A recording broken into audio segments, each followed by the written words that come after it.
Does it, she whispered, begin with an M? The child hopped on one leg delightedly. Of course it does, and you know it. M-A-I-A. I'm Maia. She turned to Jane and Michael. Now you recognise me, don't you? I'm the second of the Pleiades. Electra, she's the eldest, couldn't come because she's minding Merope.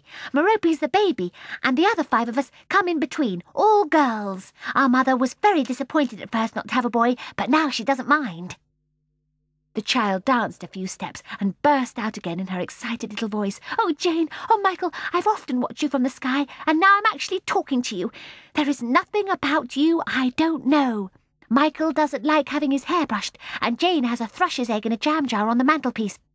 And your father is going bald on the top. I like him. It was he who first introduced us. Don't you remember? He said one evening last summer.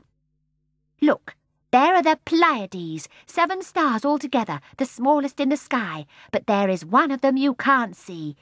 He meant Merope, of course. She's still too young to stay up all night. She's such a baby that she has to go to bed very early.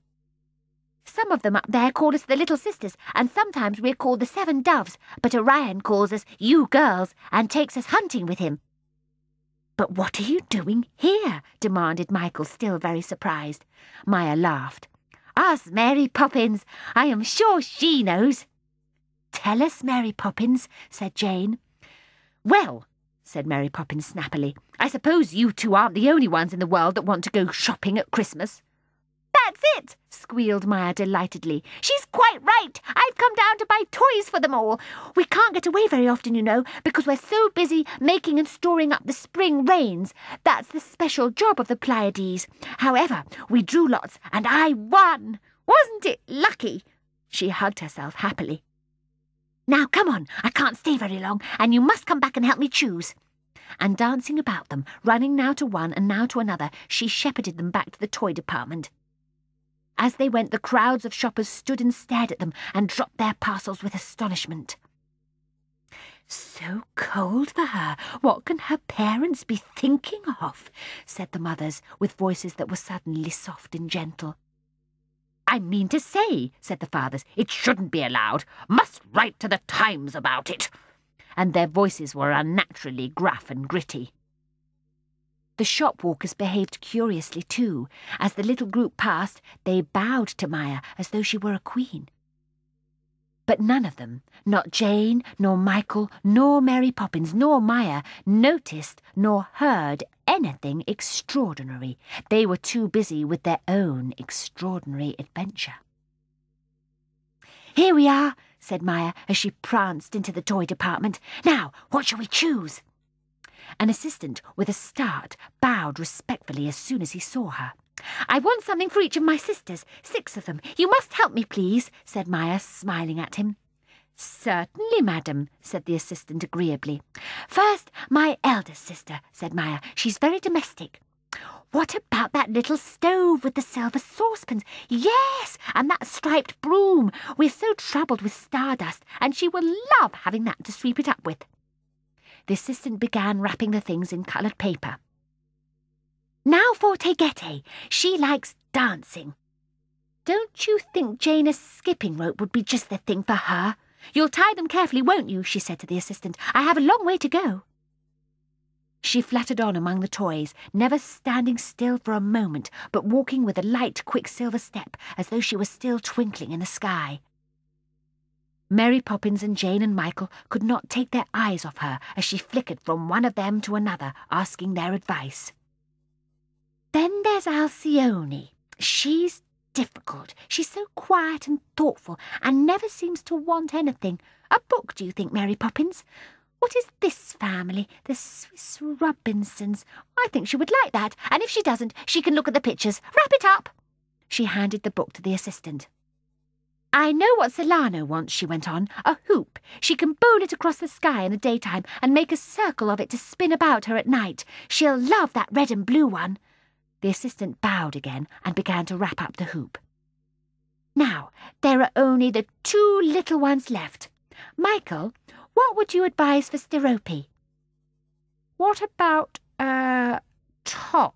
Said Michael, giving the question his earnest consideration. humming top. What a good idea! She would love to watch it go waltzing and singing down the sky. And what do you think for Merope the baby, Jane? John and Barbara, said Jane shyly, have rubber ducks. Maia gave a delighted squeal and hugged herself. Oh, Jane, how wise you are!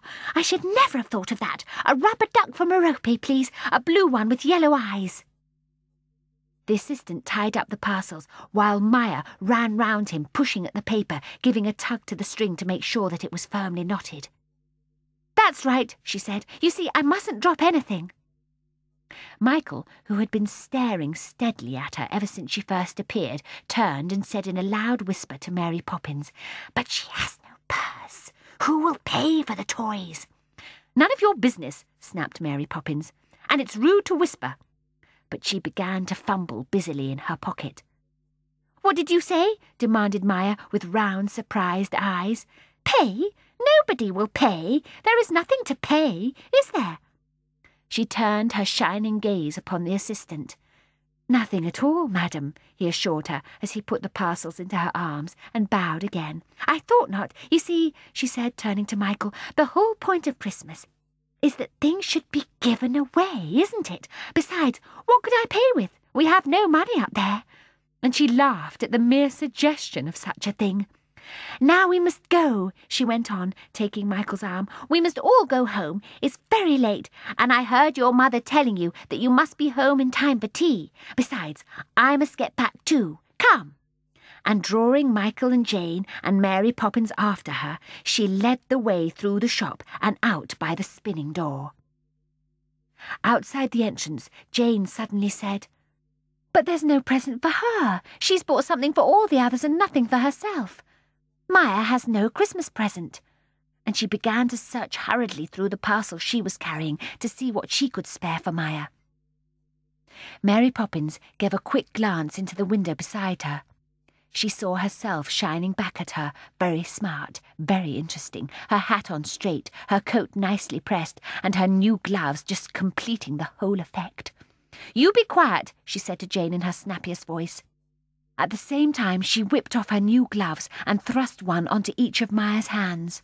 "There," she said gruffly. "It's cold today. You'll be glad of them." Maia looked at the gloves, hanging very large and almost empty upon her hands. She said nothing, but moving close to Mary Poppins, she reached up her spare arm and put it round Mary Poppins's neck and kissed her. A long look passed between them, and they smiled, as people smile who understand each other. Maia turned then, and with her hand lightly touched the cheeks of Jane and Michael. And for a moment they all stood in a ring at the windy corner, gazing at each other as though they were enchanted. "I've been so happy," said Maia softly, breaking the silence. "Don't forget me, will you?" They shook their heads. "Goodbye," said Maia. "Goodbye," said the others, though it was the last thing they wanted to say.